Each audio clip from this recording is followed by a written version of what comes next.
যাও ভালো করে পাইলো। একটা জিনিস পুষলে বিক্রি দিলে কষ্ট লাগে। Hello friends, good morning. তোমরা সবাই কেমন আছো? আশা করছি তোমরা অনেকটাই ভালো আছো। তোমাদের ভালোবাসা পেয়ে কিন্তু আমরা অনেকটাই ভালো আছি। তো তোমাদের আজকে জানাবো যে আমাদের লালিকে আমরা কত টাকায় বিক্রি করেছি। তোমরা অনেক কয়েকদিন ধরে জিজ্ঞাসা করছিলে যে লালিকে কত টাকায় বিক্রি করেছি। তো দেখো, আমরা কিন্তু লালিকে টাকার জন্য বিক্রি করিনি। যদি টাকার জন্য বিক্রি করতাম তাহলে কিন্তু সুন্দরীকে আর লালিকে একসাথে বিক্রি করতাম ভালো দাম পাওয়ার জন্য।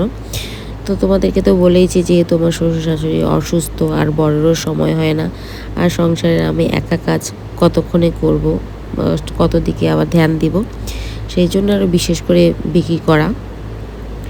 তো আমরা আমাদের লালিকে একদম না বরাবর টাকায় বিক্রি করেছি। তোমরা হয়তো শুনলে অবাক হয়ে যাবে, আমরা আমাদের লালিকে শুধুমাত্র 8,000 টাকায় বিক্রি করেছি। মানে এটা সবাই শুনলে অবাক হয়ে যাবে যে এই দামেও কি এরকম গরু পাওয়া যায়। যে হ্যাঁ, আর কোনো রকম আর কিছু ইসে করলাম না লোকটার সাথে। তো যাই হোক, প্রথমে 12,000 টাকা দাম রেখেছিলাম। তো লোকটা এসে 8,000 বলেছে। তো পরে আমি বলেছিলাম তাও যে ঠিক আছে 9,000 দিতে।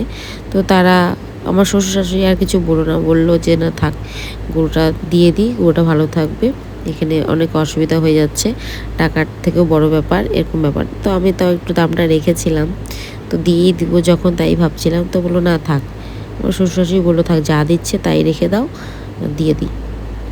এই জন্য বিশেষ করে আর দামের দিকে ধ্যান দিইনি। তো যা দাম দিয়েছে 8,000, ওই 8,000 টাকা দিয়ে বিক্রি করে দিয়েছি। আর আর নিয়েছে হলো, তোমাদেরকে তো বলেইছি বাজারে আমাদের দোকান তৈরি হচ্ছে, সেই দোকান যে তৈরি করছে তারাই আমাদের গরুটা নিয়েছে। আর গরুটা নাকি বেশ ভালোই আছে। লোকটা আমাকে বলল যে 1 মাস পরে, ওগুলো 1 মাস পরেনি, সরি, বললো 10 দিন পরে তোমাকে একটা ফটো তুলে এনে দেখাবো। তো আমি বললাম যে না, ফটো দেখাতে হবে না, আমাকে একটা ভিডিও বানিয়ে দেখাও। তো যদি ভিডিও করে আনে তোমাদের সাথেও আমি সেই ভিডিওটা শেয়ার করব যে আমাদের লালি এখন কেমন আছে।